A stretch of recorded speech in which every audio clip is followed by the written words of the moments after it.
The finest hours of the Second World War.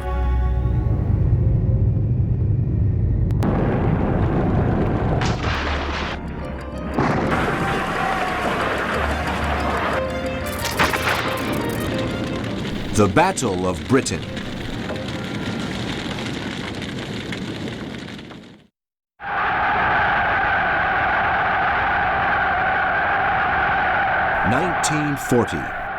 June.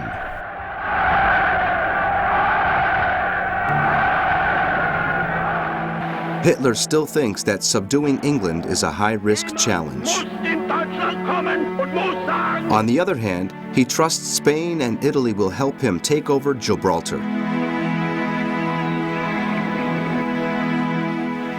On the 19th, after the Spanish Army Chief of the General Staff, General Vigón, has visited Hitler, Franco agrees to get into the war in return for taking over Oran, Morocco, and the French African colonies.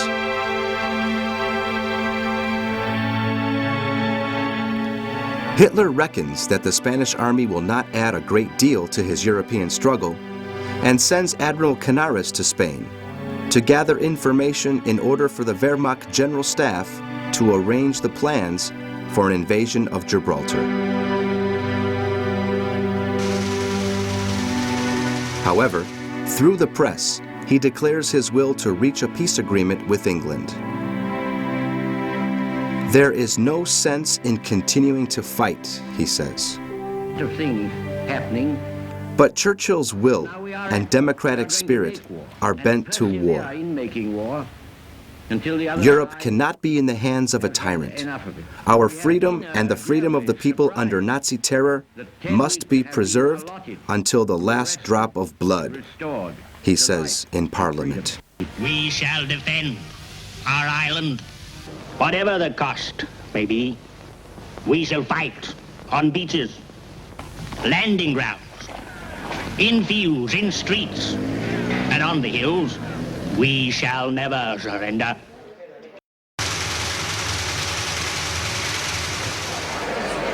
As an answer to his words, on the 30th, the German troops seized the Channel Islands.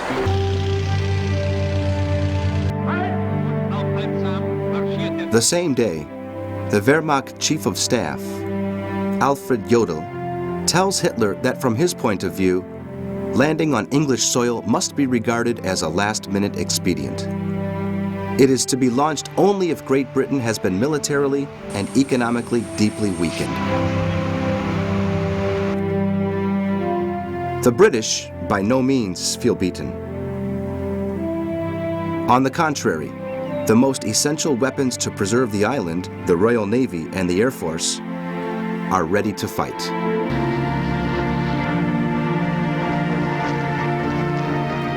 The RAF pilots and the Hurricane and Spitfire fighters have already proven their ability in warfare. Churchill has moved the manufacturing of planes from the Air Department to a new department under the civilian Lord Beaverbrook, who will exclusively be in charge of making planes. In spite of the Army's annoyance at this appointment, Beaverbrook was considered at the end of the war as a national hero. He succeeded in raising the monthly production of fighters from 140 to 500 units. He sets the priority on making Spitfires. This type had proven to be more maneuverable than the German Messerschmitt 109, thus allowing the pilots to dodge the enemy in a difficult moment.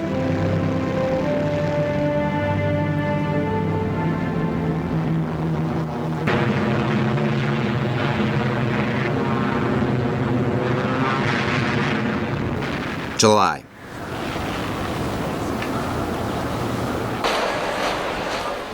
On July the 2nd, and on the basis of Göring's theory, the Führer tells his generals that control of the airspace and persistent bombings of military facilities will lead to a victory over England. Therefore, preliminary plans to achieve these objectives must be set in motion. In a few weeks, all private boats in the occupied territory are seized. Their hulls are strengthened and they are supplied with navigation devices. At the same time, the landing troops are carefully chosen, which will carry out future landing maneuvers in English territory.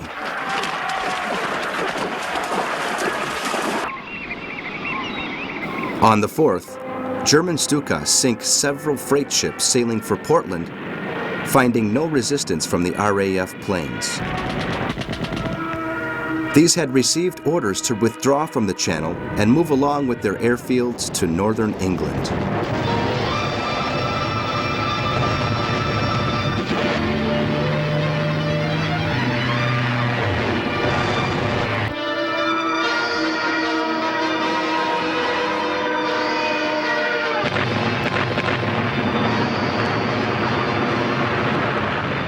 The German Field Marshal regards it as a token of weakness and orders the Luftwaffe to attack English land.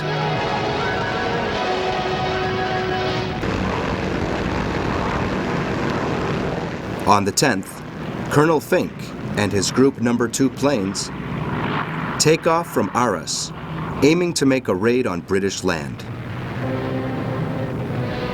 The Luftwaffe assault force is made of 120 bombers and 50 fighters. There is no radio communication between the flying squads, and that's why most of them will not know that General Kesselring has canceled the operation.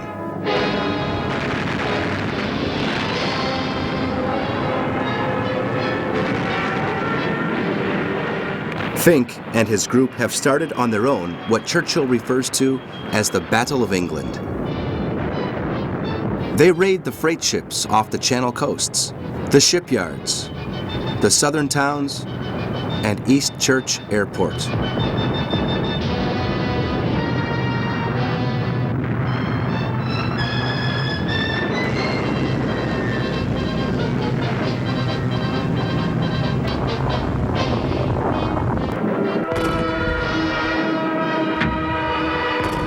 For Churchill, the invasion is unavoidable.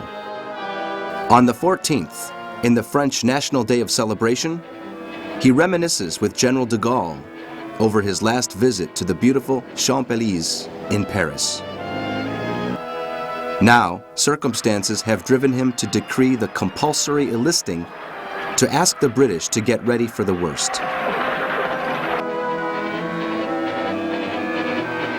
The French general encourages his people to fight for their country, contending that a battle has been lost, but we have not lost the war.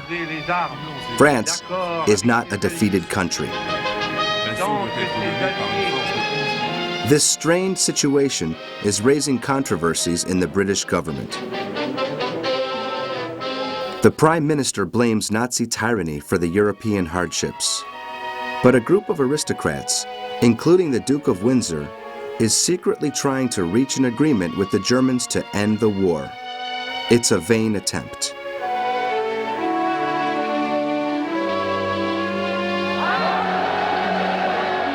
On the 16th, Hitler forwards his generals Guideline No. 16, including all the details about Operation Sea Lion. Meanwhile, Field Marshal Göring declares to the High Command that the deadline for the Great Invasion is August the 5th, if the weather is appropriate. He boasts the Luftwaffe will seal England's destiny in 2 weeks, at most.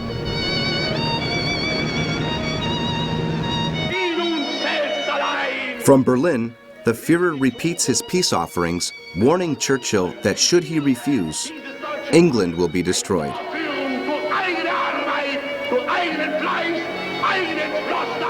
I speak as victor, not as vanquished. Mr. Churchill must avoid the sacrifice of millions. But once again, the British Prime Minister refuses the Nazi proposal. It is your duty, We are determined to fight to the end, Empire, if need be, for years, responsibilities, if necessary, form alone. your opinion, and make up your mind what ought to be done. Through Kennedy, the American ambassador in London, Churchill has won Roosevelt's trust.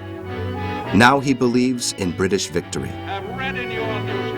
Although the president's military advisors tell him to stop supplying weapons to England, Roosevelt is conscious of Britain's isolation.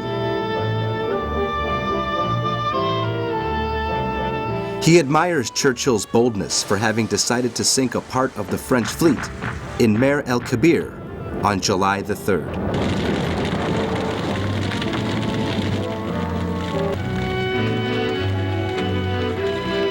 This trust between both leaders, fostered by Ambassador Kennedy, rises to friendship, and so, on the 19th, in his candidate speech for a third term, Roosevelt gives an answer to the Nazi leader.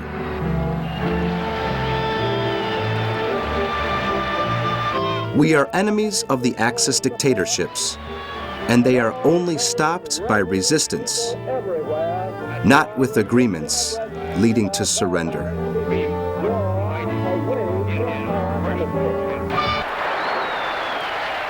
These words end all disloyal attitudes in the British government.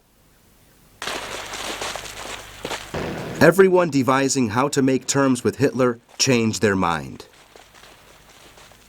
After what happened in Dunkirk, the British people hope more than ever for victory and widely support Churchill's endeavors to sign a war coalition with the United States.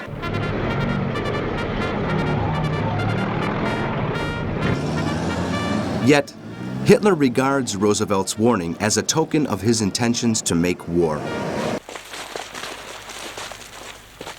On the 31st, in a meeting with his general staff, he declares, "The British are back to their challenging attitude. Something's the matter in London." Since May, the German Secret Service have known about the British mobile radar because they had seized one in the beaches of northern France. However, the German command did not take it as something important because they felt sure that their own radio measuring techniques were well ahead of the British.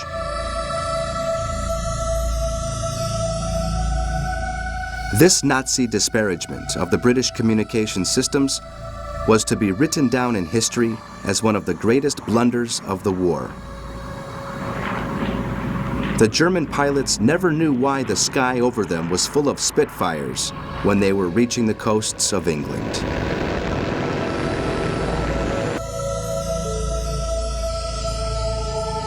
The Secret Service warns Churchill about the movements of the German Air Force.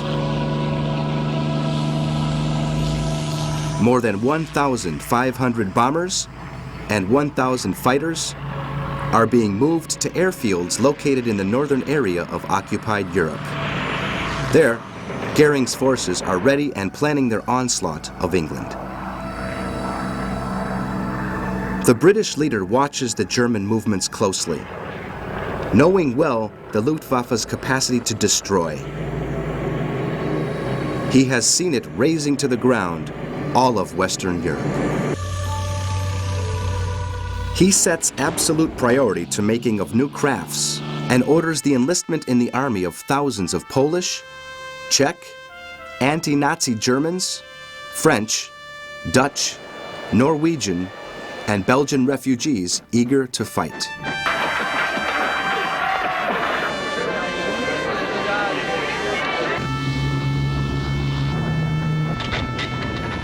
The British first line of defense is made of the Spitfires and Hurricanes gathered in the fighter command under Air Marshal Sir Hugh Dowding, a veteran of World War I. He would rather send his planes to preserve England than to protect the ships sailing to Channel, having thus strong arguments with Churchill upon the issue.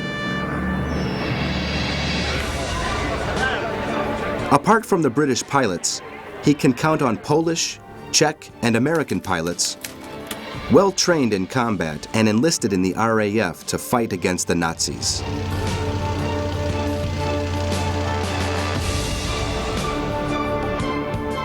The most effective weapon is the early alert system, a string of 20 radar stations all along the coast. They are located in towers 400 feet high and supported by a group of land observers.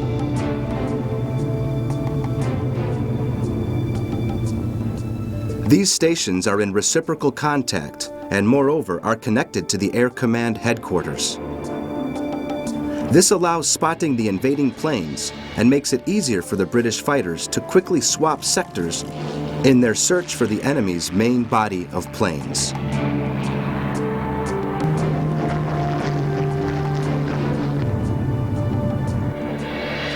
The Dowding Plan is to combine the sensible use of planes and pilots to the effectiveness of the radar stations posted in the southern British coast. They are able to spot thousands of movements even when the enemies are operating above the continent.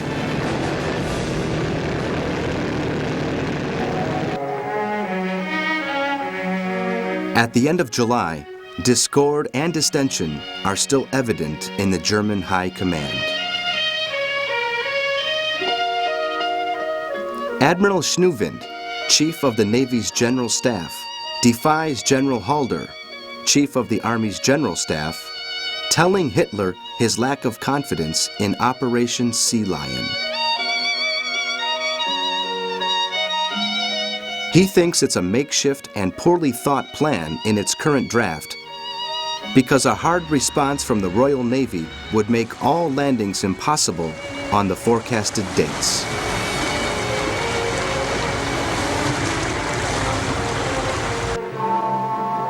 August.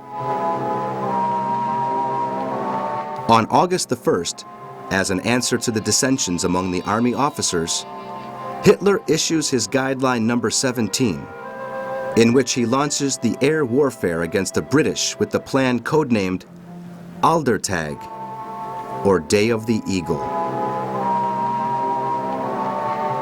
For Operation Sea Lion, he instructs the High Command to be ready for September the 15th. The landings will take place as forwarded by the Navy on narrow tracts of coast to be slowly widened as demanded by the Army.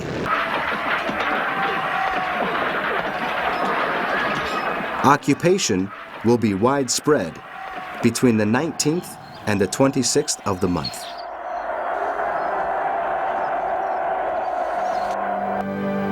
Göring trusts that after 2 months of training, the Luftwaffe will only need 4 days to do away with the British planes and destroy their radar system.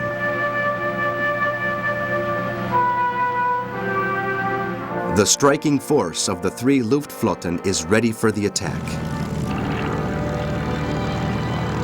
1,000 bombers of the Do-17, HE-111, and Ju-88 series.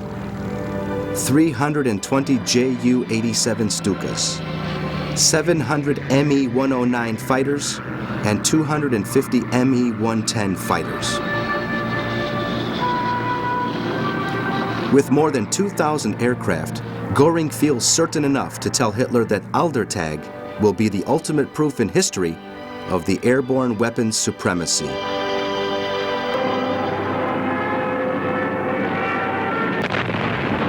On the 12th, the Luftwaffe shifts to another strategic step, as devised by the High Command. The Isle of Wight radar station is destroyed, and all the British coast stations are raided. But Marshal Dowding has arranged for some quick maintenance units, and the stations are back to work in practically no time.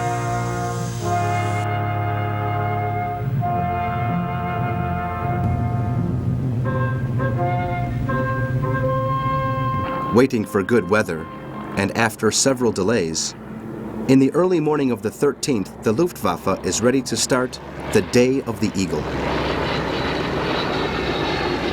Bad weather conditions make Göring delay the starting order to the afternoon. But when this order reaches the airfields of Belgium, the Netherlands, and France, more than 1,000 planes had already taken off and were flying over the Channel, aiming at their objectives.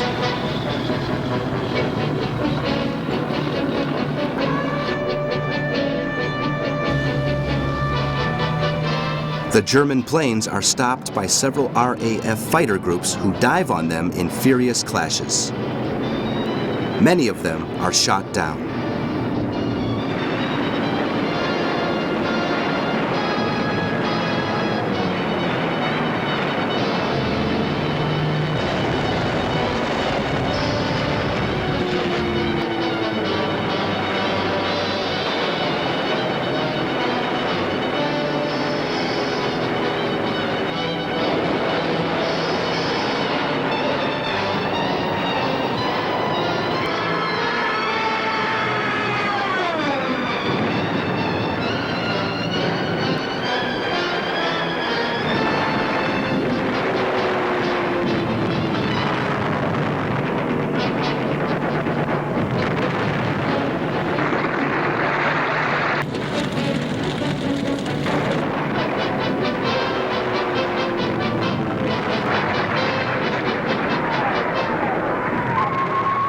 But the weather and the British fighters can't help most of the Luftwaffe planes from dropping their explosives on the island's southern airfields and shipyards.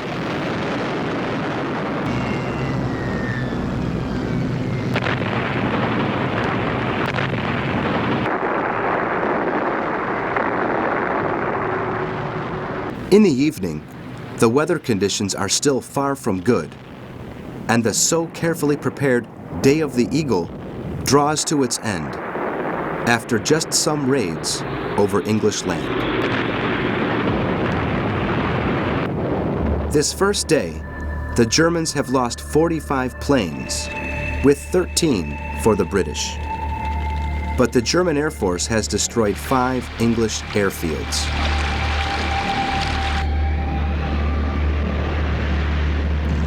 Both sides' strategy has been perfectly well outlined. The Luftwaffe sends big bomber squads escorted by fighters.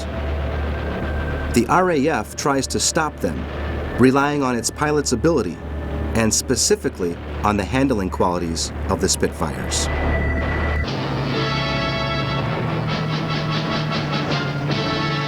On the 14th, the big offensive second day, it is cloudy. The attacking German planes are no more than 500. Their mission is to destroy strategic objectives and turn back to base as soon as possible.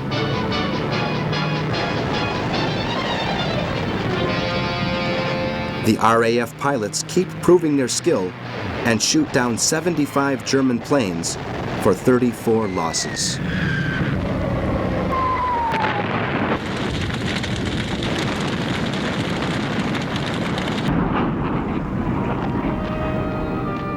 The British are well taking advantage of the chances for refueling in their own airfields, as well as getting all information dispatched by the radars checking the German closing maneuvers.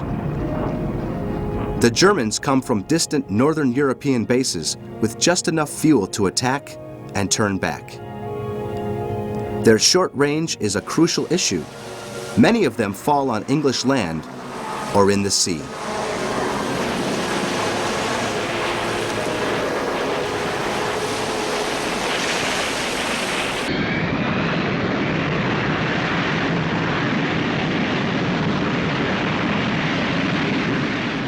The splendid weather in the early morning of the 15th makes the Germans regard it as the critical Day of the Eagle.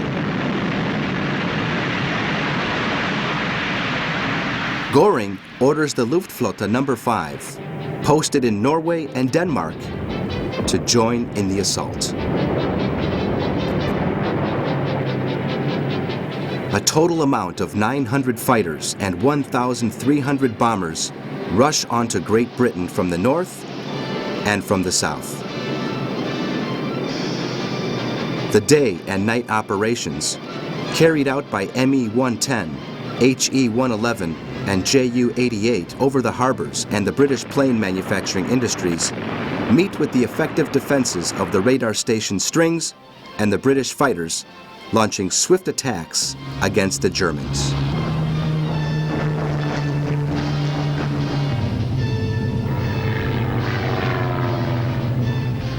One more time, the Nazi plane's short range is the reason for another failure in most operations. Göring knows that the Luftwaffe is not able to strike at long distance, but hopes that more than 2,000 raids carried all along the day will have wounded to death the British Air Force.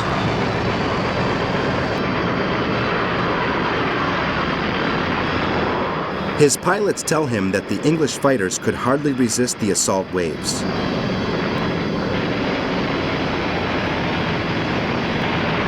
But the truth is that in spite of the Luftwaffe's great effort, the fighter command's planes have known how to take advantage of the Nazi escort's sluggishness.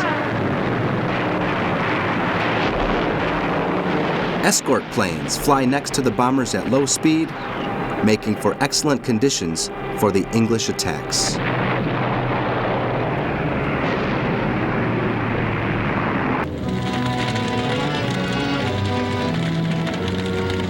The final toll on the 15th is 70 German planes down for 44 for the British. In addition to that, the Kent and Sussex airports have been destroyed with 20 Hurricanes that could not take off.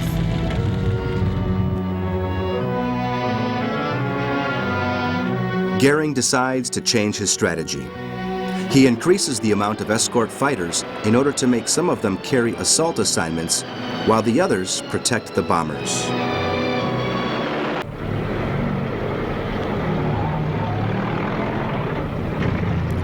The secretary for the plane manufacturers, Lord Beaverbrook, had obtained a remarkable increase in the manufacturing of planes, making more units than there were pilots in combat training.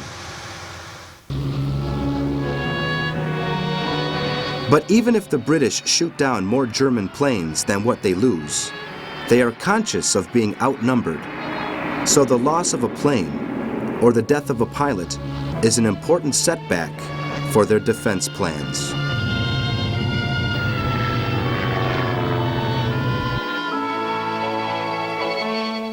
On the 16th, Churchill's secret services finally break the Luftwaffe's Enigma secret code. This gives the English the chance to know with more accuracy the German planes' objectives, giving them at the same time a larger scope for defense action.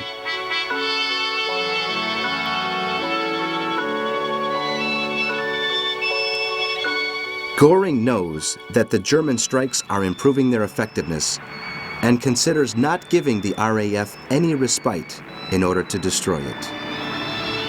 1,500 planes are sent daily to raid English land. The German command tries new tactics, swapping plane series in their squads. The Stukas have been withdrawn, being quite defenseless in front of the British fighters. Likewise, the Messerschmitts 110 have proven to be useless as escort planes.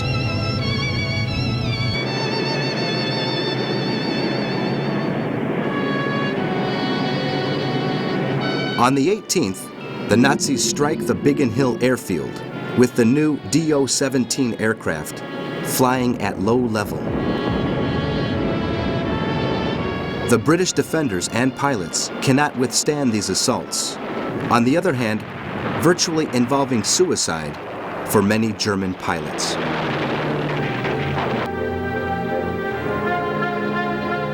Although the fighter command and the British government are satisfied with the RAF, they are conscious of its narrow resistance capacity. Marshal Dowding devises a pilot shift schedule, something the Germans did not. The veterans in combat are sent to the northern airfields to take a rest. In spite of being within range of the German bases in Norway and Denmark, these airfields are much more undisturbed. They are now the most effective weapon of the British defense, drawing all assistance. At the beginning of August, there were 1,400, but 3 weeks later, they had come down to 1,000. What the English really fear is the time when they will lack pilots to fly new planes. Furthermore, the communication systems and the airfields have been smashed. England is at the breaking point of its possibilities. Goering knows this, and despite his plane's heavy losses, the raids upon British land are persistent.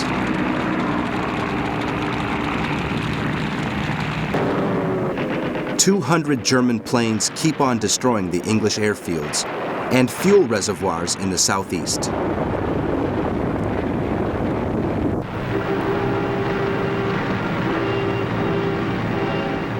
Unpredictably, due to a routing mistake, 12 bombers raid London on the 23rd, killing 9 civilians.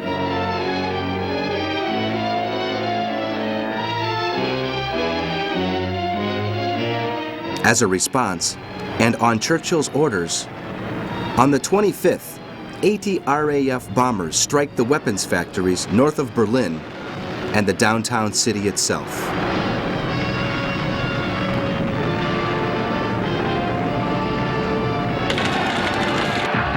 Under a huge anti-aircraft fire, the British planes have dropped their bombs, and millions of leaflets saying, "Hitler has begun a war that will not end until he dies." There were no civilian victims, but the Russian Foreign Affairs Secretary, Molotov, who was dealing with von Ribbentrop on remnants from the British Empire, declared, "What I see falling on Berlin doesn't drive me to think that the English are finished."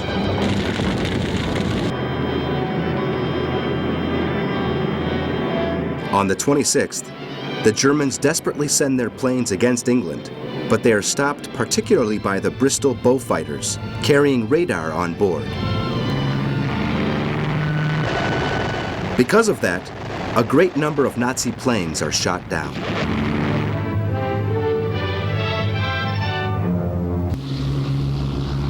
On August the 28th, the British bombers one more time strike Berlin, killing 10 civilians. The fact has, upon Hitler, a disproportionate effect in regard to the actual damage. Along with the Air Force Chief Marshal, he had promised Berlin would never be reached by bombs. Exasperated, he faces Goering and blames him for the Luftwaffe still not having destroyed the RAF.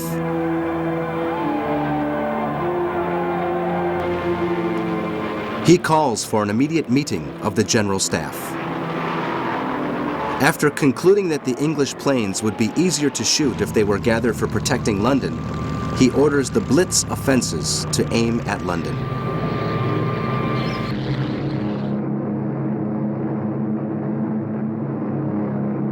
September.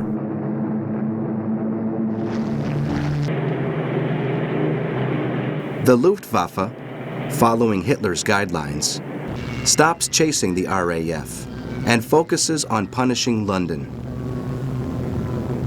The Nazi leader thinks that a persistent bombing of the city will raise panic through the citizens, compelling their government to surrender.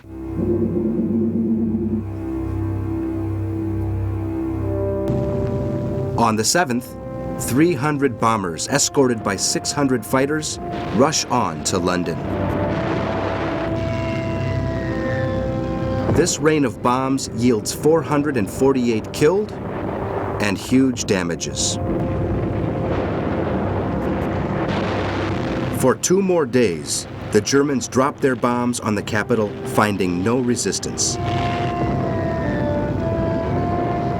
The reason is the RAF is making use of this change of targets to reorganize and reset the airfield's capability.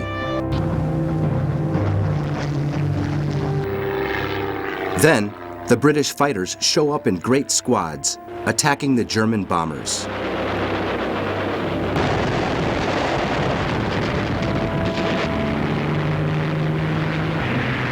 This time, they run into the Focke-Wulf 190, the new Luftwaffe fighter. It has a great speed and ascendant capacity, forcing them to fight at their ceiling.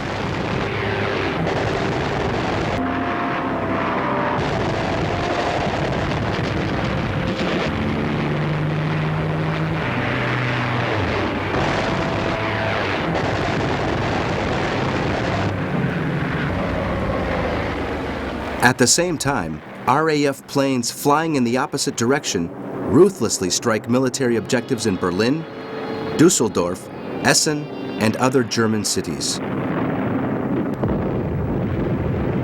The Führer is in a blatant rage when addressing a speech in Berlin. He threatens with devastating retaliations. If they raid our cities, we will wipe theirs off the map. After several weeks of fighting, the Battle of England is turning the Führer's first excitement into anger and weariness.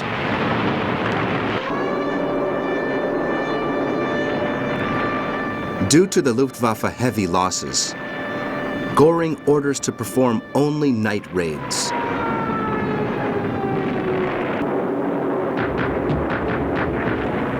The British anti-aircraft artillery is not powerful, but the new Defiant and Blenheim fighters, along with the rest of the RAF planes, are making a failure out of the German plan to take over English airspace.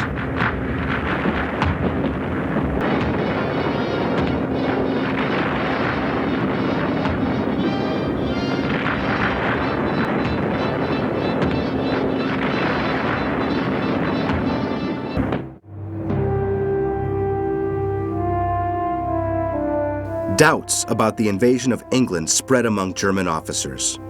Admiral Reiter asks the Führer what date he's thinking of for crossing the Channel.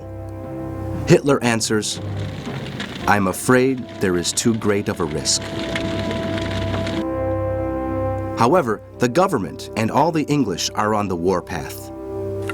They believe the German invasion to be impending and that they'll soon see a rain of paratroopers on their land.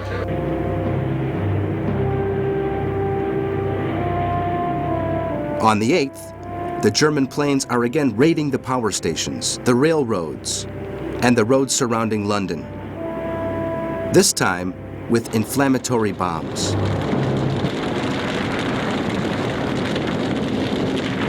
"88 are shot down, but the British lose 21 crafts. The second wave consists of 400 planes set against 200 English fighters. The Luftwaffe planes bomb Liverpool, Swansea, and Bristol, far away from London, but they have to retreat before the onset of RAF fighters shoot down 28 German planes.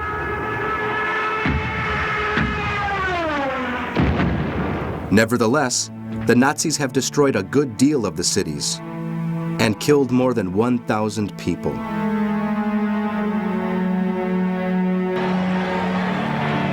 Göring announces on the radio, "This is a historic moment. Our Air Force has destroyed the enemy's heart." It is obvious that due to the scope of the raids, the English people live in terror. But it's also obvious that the first German condition for an invasion has not been achieved. The British Air Force is not defeated.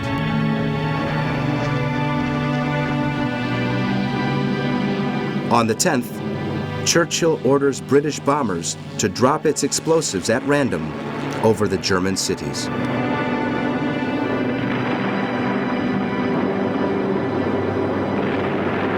The raid is so intense that even Joseph Goebbels gets a non-exploded bomb in his Berlin house garden.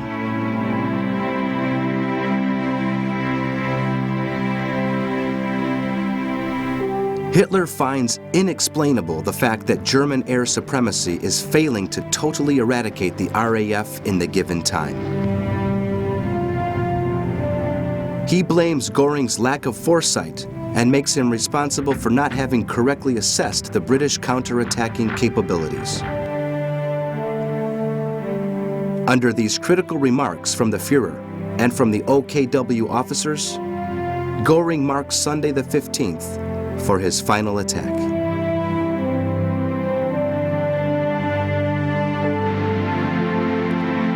The weather conditions are excellent for flying.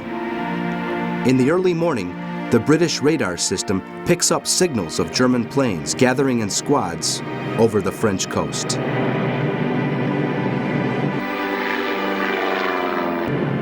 At noon, the Germans launch a great attack against London.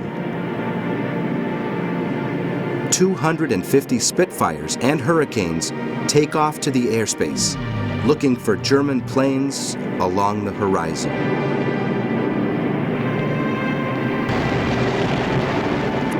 The massive attack of 250 bombers and 800 Luftwaffe fighters spread over the cities of London, Southampton, Liverpool, Manchester, and Bristol.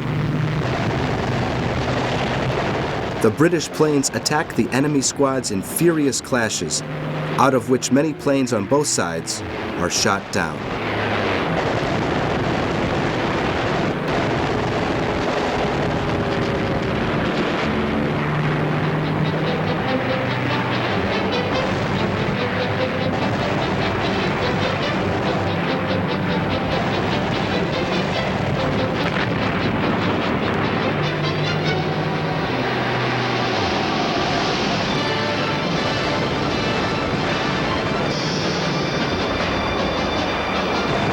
This great offensive that, according to Göring, should decisively weaken the RAF, was however a heavy blow for the German pilots.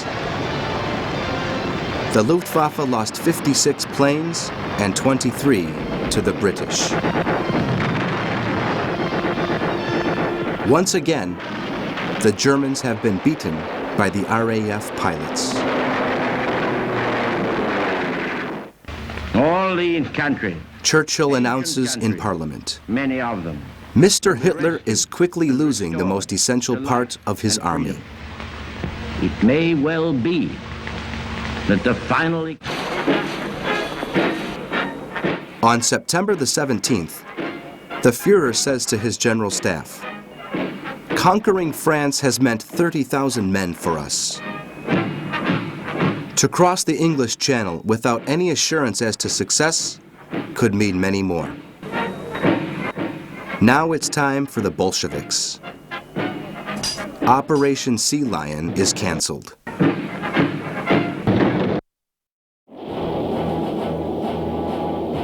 October.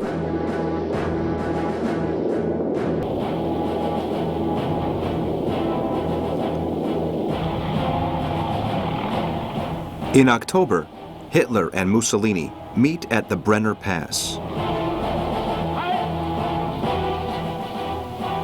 For the Nazi leader, the big problem in Southern Europe is the Royal Navy's hegemony in the Mediterranean and the inability of the Italian fleet to wrest control of the sea that the Duce likes to call the Italian Lake from the British.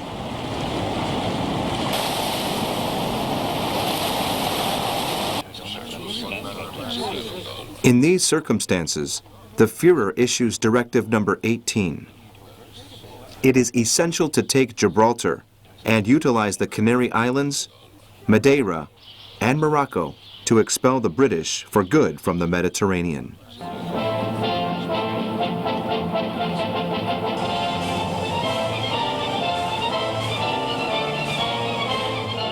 If this is achieved, the Axis forces could go on the offensive against the Allied positions in Egypt and take Suez, the door to the Middle East.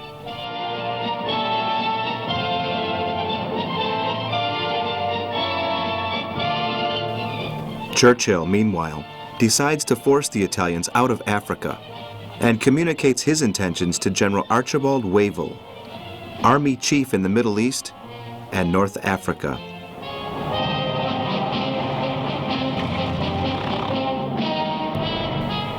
Together with General Richard O'Connor, in charge of the desert regiments, Wavell plans a strategy aimed at ending the Italian presence from Sidi Barrani in Egypt to Tunis.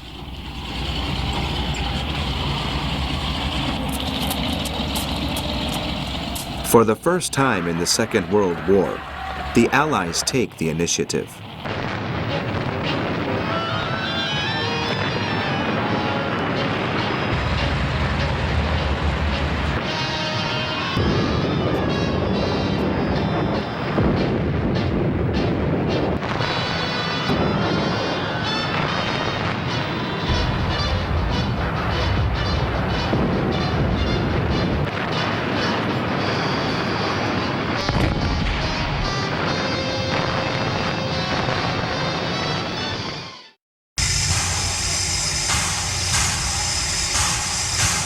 Under these circumstances, Hitler meets Franco in Hendaya on October the 23rd.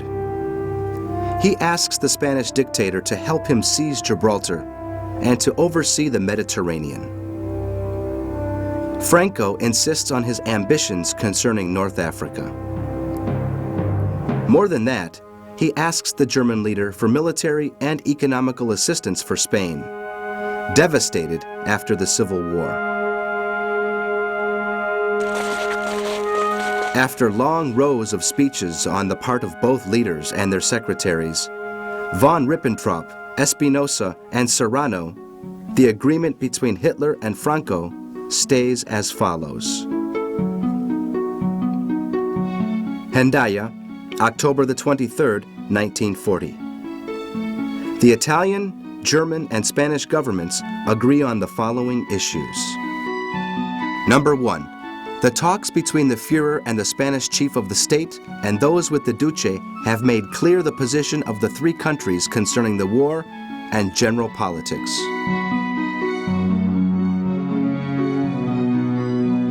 Number 2. Spain declares to be ready to join the threefold agreement with Italy, Germany, and Japan. Number 3. Spain declares its approval of the friendship treaty between Germany and Italy and of the secret protocol of May 22, 1939. Number 4. In order to fulfill its duties as an Allied power, Spain will join the current war against England on the side of the Axis once it has received military help, economic help, and raw materials backed by Germany.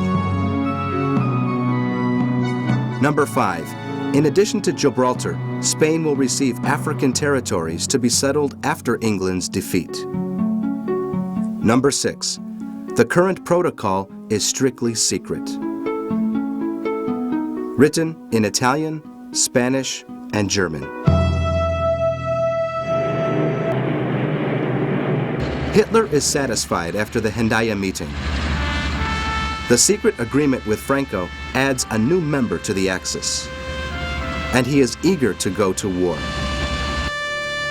The Spanish dictator has no alternative but to submit to the Nazi leader's will. But time is on his side. We've got to be patient. Today we are the anvil, but tomorrow we shall be the hammer, he says to Serrano in the return train.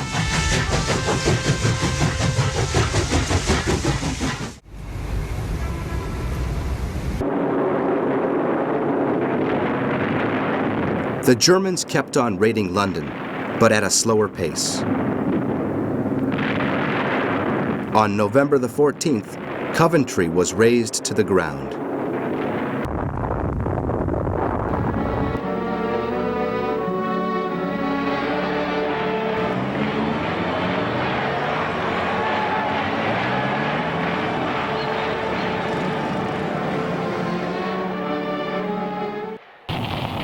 On the 9th of December, Operation Compass begins. The 4th Indian Infantry Division and the 7th British Armored Division launch attacks against the Italian positions in Sollum and Sidi Barrami in Egypt, capturing 45,000 enemy soldiers.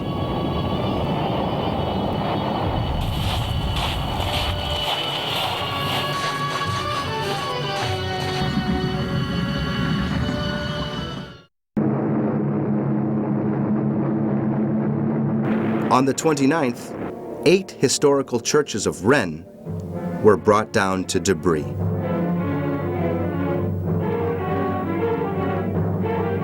By then, the Luftwaffe planes had destroyed 3,500,000 British homes and killed more than 35,000 people.